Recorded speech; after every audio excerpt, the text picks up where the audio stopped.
British companies have seen a sharp rise in the complexity and costs of trading with the EU, spending an average of almost £100 crossing the border over the past 3 years.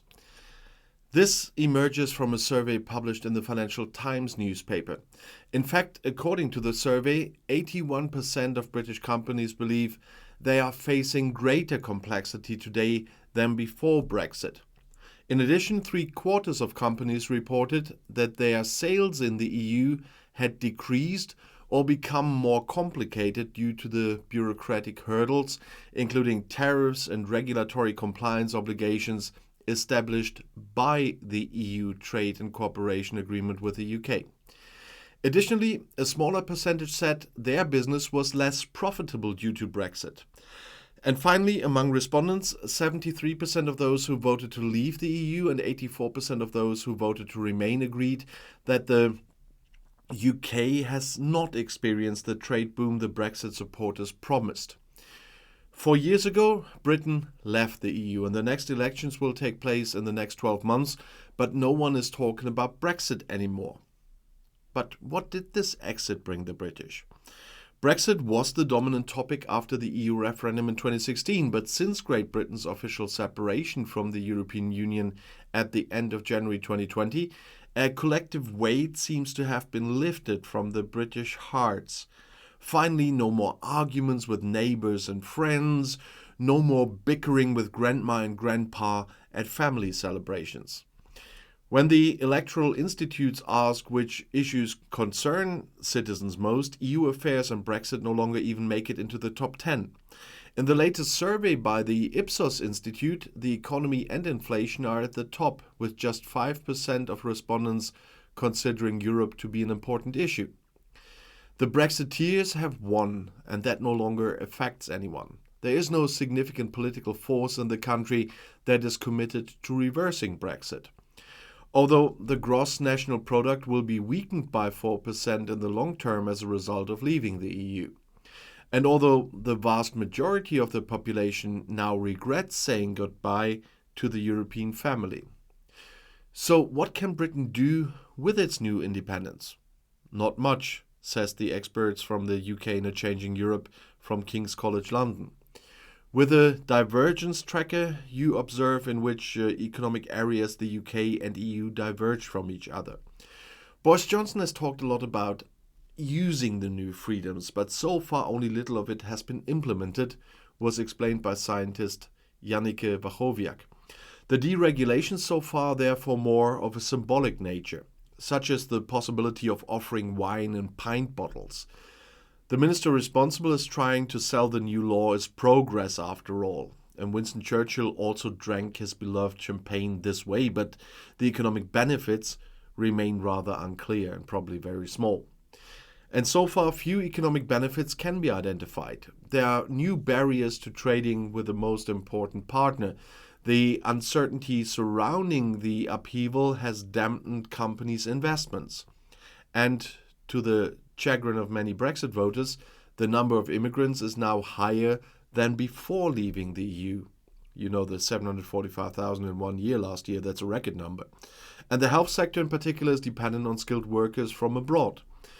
The British government had to issue almost 100,000 visas to doctors, nurses and other health specialists in 1 year.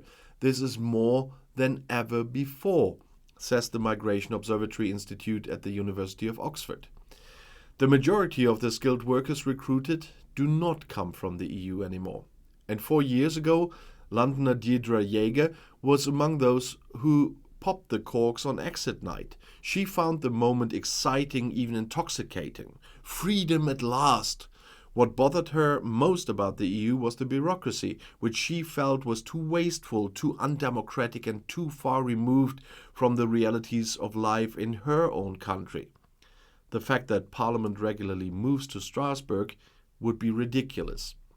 She cannot see any clear advantages since Brexit, though, but she doesn't feel any disadvantages either. Her son lives in a nursing home because of a severe disability, and her husband Barry, who suffers from Parkinson's, also needs regular help. There would be no problems with the supply of medical or nursing staff, says Deirdre Jaeger. Instead of coming from the EU as before, the nurses now come from Africa or Asia.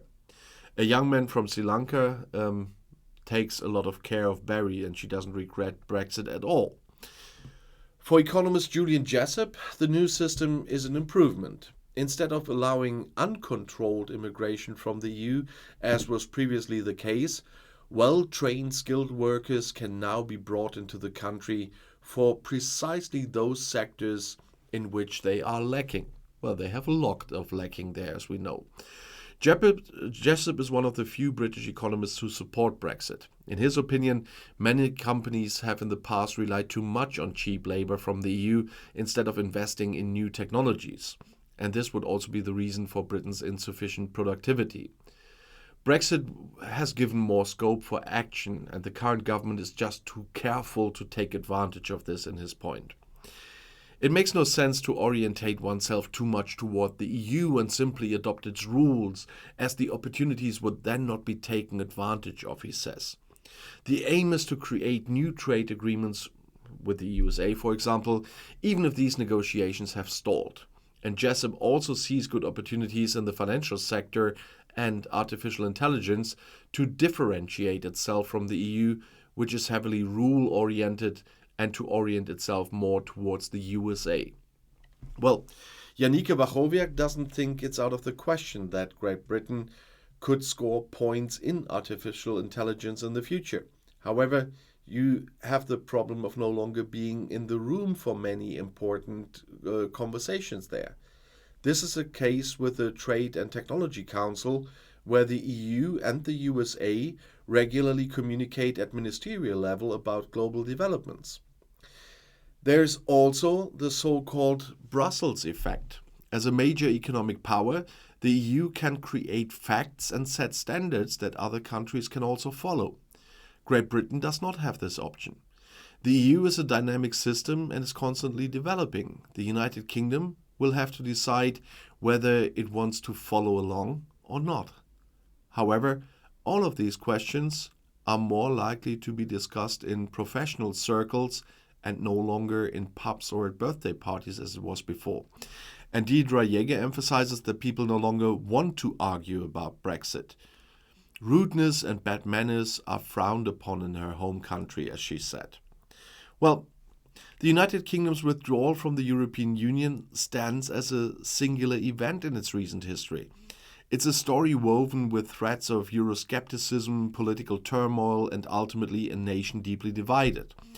While the formal exit occurred in 2020, its roots stretch back decades, revealing a complex interplay of historical influences and evolving socio-political forces. Euroscepticism, the skepticism towards the European project, simmered within the UK since its 1973 entry into the European Economic Community, the EEC. Concerns over immigration, sovereignty, and perceived economic burdens fueled this undercurrent. The Maastricht and Lisbon treaties, granting the EU more power, further stoked the flames, particularly within the Conservative Party. In 2016, then Prime Minister David Cameron, grappling with internal party pressure, made a fateful gamble, a referendum on EU membership. The campaign became a crucible of national emotions with passionate arguments on both sides, and ultimately 52% of voters opted to leave, sending shockwaves through the nation and triggering a political earthquake. Theresa May, Cameron's successor, inherited the daunting task of delivering on the referendum result. Invoking Article 50 in 2017, she embarked on 2 years of fraught negotiations with the EU. The withdrawal agreement she secured faced fierce opposition in Parliament, primarily due to concerns about its impact on the UK economy and the sensitive issue of the Irish border. May's premiership ended with her failure to get the deal through Parliament, paving the way for Boris Johnson, a fervent Brexiteer, to take charge. He renegotiated the withdrawal agreement, securing concessions on the Irish border, and finally secured parliamentary approval in January 2020. And the UK formally left the EU the same month, entering a transition period until the end of that year. However, the story didn't end there. A trade deal with the EU remained elusive and finally secured on Christmas Eve 2020, mere days before the transition period expired.